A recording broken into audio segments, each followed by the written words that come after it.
This is continuing coverage of United States versus Sean Diddy Combs from the Hidden Killers podcast and True Crime Today. It was the week before one of the most high-profile federal trials in recent memory, and a key government witness, someone expected to take the stand and help connect years of alleged abuse, control, and sex trafficking, just disappeared. No warning, no explanation. One day, she was telling prosecutors she was ready to testify under her real name. The next, radio silence, and with that, the prosecution's carefully curated lineup took a hit before the jury had even been selected. This isn't a side character we're talking about. This was Victim 3, one of only 4 accusers named in the indictment against Sean Diddy Combs. She wasn't anonymous like the others. She wasn't reluctant. She was, until very recently, all in. Not just testifying, but doing it publicly. She had dropped her Jane Doe status, agreed to be named in open court, and was reportedly prepared to detail what prosecutors described as decades of sexual exploitation at the hands of one of the most powerful figures in the music industry. That kind of testimony doesn't just support a case like this, it defines it. Because when the federal government brings racketeering and sex trafficking charges under RICO, they're not looking to paint a portrait of one bad night or one unfortunate relationship. They're building a pattern, a system, a criminal enterprise with a beginning, middle, and end. Each victim's story is a brick in that wall. Take one out, and the foundation shifts, and that's exactly what happened here. In late April, just as both sides were preparing for trial, Victim 3 made what looked like a pivotal decision. She informed prosecutors that not only was she willing to testify, but she was ready to do it without a pseudonym. She was reportedly going to step into that courtroom and give her story in her own name. For prosecutors, this was a big moment. It meant she was ready to be cross-examined, to face the jury, to endure the scrutiny that comes with being part of a nationally watched trial. But within a matter of days, everything changed. By early May, just days before opening statements, prosecutors told the court they had lost contact with her, not just a missed call or a delayed email. Total silence. They couldn't reach her, and they couldn't reach her lawyer either. During jury selection on May 5th, Assistant U.S. Attorney Maureen Comey stood up in federal court and told Judge Aaron Subramanian point blank, they couldn't find Victim 3. She was officially unresponsive. The defense naturally pounced. If this witness was going to be used, they wanted to know. If not, they wanted her out of the picture. Judge Subramanian, in the kind of tone only federal judges can master, directed prosecutors to make every possible effort to track her down. He didn't issue a material witness warrant. He didn't force a delay. He just told the government to keep trying and to keep the defense in the loop. By May 7th, just 5 days before opening statements, the situation hadn't changed. She was still missing. No calls, no emails, no messages through her attorney who, according to prosecutors, was dealing with personal issues and not responding either. That's a problem. Now, let's be clear. This isn't someone who skipped town the night before trial. This was a witness the government expected to be central, someone they had presumably prepped, someone whose allegations were distinct from the others. She wasn't there to echo what Cassie said. She was going to tell her own story, one that, according to reporting, stretched over a much longer period of time and involved its own episodes of alleged control, coercion, and abuse. So when she vanished, that narrative vanished with her. By May 12th, the first day of trial, the prosecution made their decision. They didn't name her. They didn't outline her allegations. They didn't even mention her by her designated pseudonym. She was out, quietly dropped from the case presentation, not formally dismissed, but completely absent from opening statements. And if you weren't reading the docket or watching court coverage closely, you might not have even noticed. But inside that courtroom, everyone noticed, and not just because of the drama of a disappearing witness. The legal strategy had to change. The prosecution was originally prepared to build a multi-victim, multi-decade case, an enterprise built on multiple victims, multiple patterns, and multiple reinforcements. Now, one of those pillars was just gone, and they had no clear reason why. To be fair, prosecutors didn't accuse anyone of wrongdoing. They didn't suggest that Combs or anyone else had tampered with the witness or threatened her. They just said she was unreachable, which in the world of federal trials, especially one involving a celebrity defendant and sexual abuse allegations, is still a big deal, because that kind of absence raises questions the jury may never be able to ask, but will absolutely think about. And it's not just about optics, it's about evidence. Victim 3 was supposed to help solidify the RICO narrative, to tie together themes of coercion, financial control, and sexual exploitation with another independent thread. Without her, the prosecution has fewer stories to point to, less pattern, less breadth, and the defense knows it. So they pushed. Diddy's legal team asked the government to make a final call. Was she going to appear or not? Was her testimony coming, or were they bluffing? Prosecutors gave no timeline, no confirmation, just an acknowledgement that they were still trying to reach her, and they didn't know if she would show. At that point, she might as well have been a ghost, and the government was left standing in a courtroom with an empty chair they had once expected to fill with testimony that could shift the jury's understanding of who Diddy allegedly was and how far his reach extended. It's not the first time a key witness has vanished in a high-stakes trial. It likely won't be the last, but in this case, it happened at the worst possible moment. After she had agreed to testify, after preparations had been made, and just as the narrative was being built in front of 12 jurors tasked with deciding the fate of one of the most powerful names in music. The witness was gone. Her attorney wasn't talking. Her story, at least for now, was silenced, and the prosecution was forced to pivot, quietly reshuffling its strategy to rely more heavily on the voices still willing to show up. When a witness disappears from a federal trial, especially one involving allegations of sex trafficking, the consequences aren't just logistical, they're structural. Everything about how a case is argued, how a jury perceives its scope, and how the legal system itself responds gets reshuffled. That's exactly what's happening now in the federal prosecution of Sean Diddy Combs, where the absence of one of 4 alleged victims, referred to in court as Victim 3, has created a measurable vacuum inside the government's case.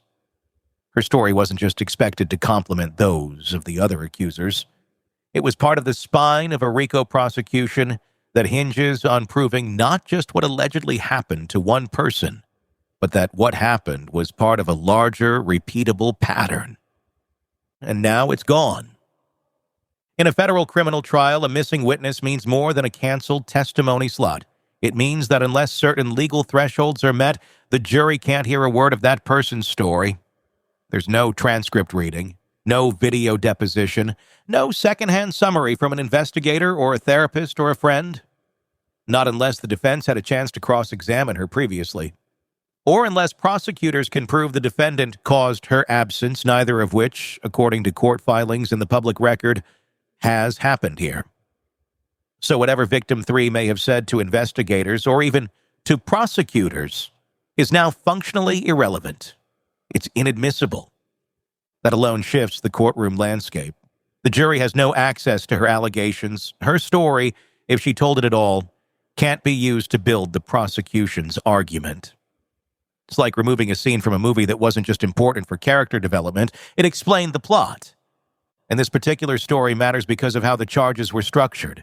This isn't a single-count sex assault case. The charges against Combs include racketeering and sex trafficking, both of which require prosecutors to prove conduct that extends beyond a one-time incident.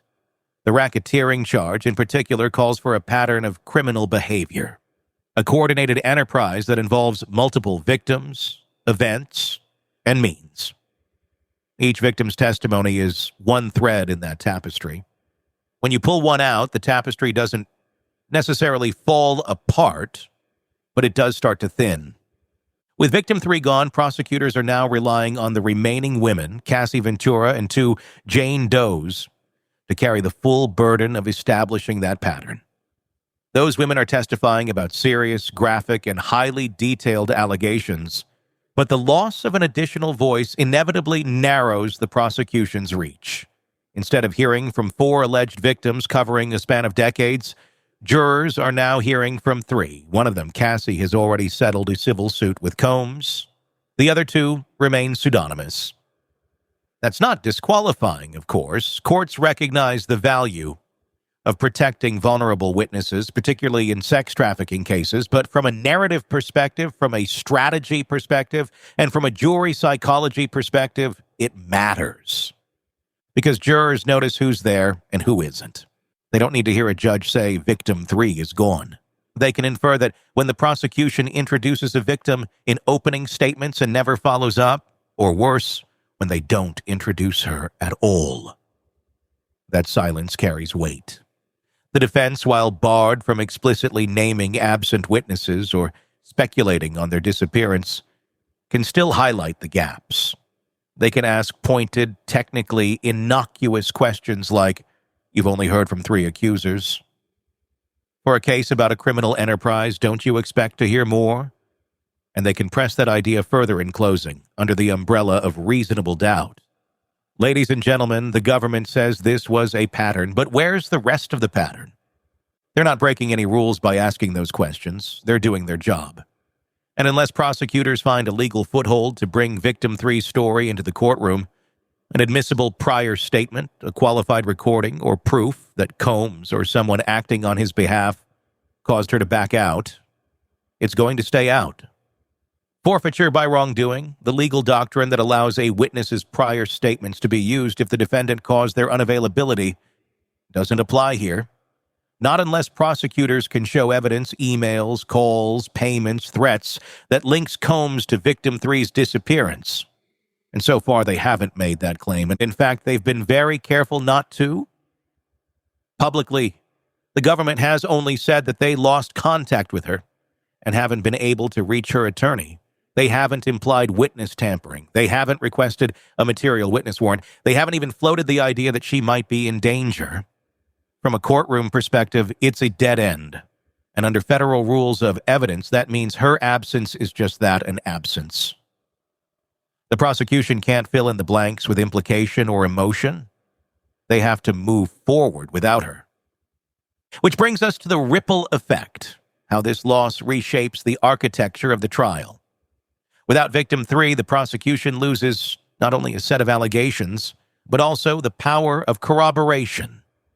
In a case where each victim described a unique but overlapping pattern, drug-fueled sex acts, alleged violence, coercive control, the presence of a 4th accuser strengthens the reliability of the first 3. When multiple people who don't know each other tell similar stories, the likelihood that they're all making it up tends to shrink. It's not proof, but it's persuasive. The fewer accusers you have, the more weight each one has to carry on her own. And that's not always fair to the victim or to the case. It also changes how the trial is remembered in public. Jurors are insulated from press coverage, but the court of public opinion is wide open. The media has covered victim 3's disappearance extensively, pointing out how prosecutors lost contact with her after she initially agreed to testify. That kind of headline doesn't disappear. It lingers. And while it won't be cited in court, it will shape how the case is interpreted outside of it. This isn't the first time a federal case has lost a key witness. In R. Kelly's 2008 trial, the absence of the alleged underage victim who chose not to testify was cited as a major reason for his acquittal. In that case, jurors said they just couldn't convict without hearing directly from the person at the center of the video evidence. Years later, when that same woman finally testified in a separate federal case, Kelly was convicted. The difference, she showed up. And that's the unspoken reality here. When a victim doesn't testify, their story doesn't just lose weight, it often loses its legal standing entirely. The justice system isn't built to make assumptions. It's built on cross-examination, on evidence, on procedure. And unless those rules are followed, the system doesn't allow their voice to be represented in any way. So that leaves prosecutors in a tough spot. They have to move forward with fewer witnesses than they planned, fewer bricks in the wall, and no way to explain to the jury why one of their star accusers simply never appeared. That's not a fatal flaw, but it's a shift. one they didn't ask for and can't do much about. Now the pressure moves to the witnesses who are present, to Cassie and to the remaining Jane Does. Their stories will have to do more. Their credibility will have to stretch further, because the case now rests entirely on them. And as the trial moves forward, the weight of what was lost in that empty chair grows heavier, not just as a tactical concern, but as a reminder of how fragile these prosecutions can be when even one person goes silent. She was a doting mother, the kind who baked cookies, made the best homemade Halloween costumes, and never missed a PTA meeting. The perfect mom. Until the police found something buried in the backyard. A secret she kept for years. A secret she thought would never come to light. The neighbors gasped. Not her. She's so nice. But people forget. Monsters don't always look like monsters. Some wear aprons. Some tuck their kids in at night. And some hide their darkest deeds in places they think no one will ever look.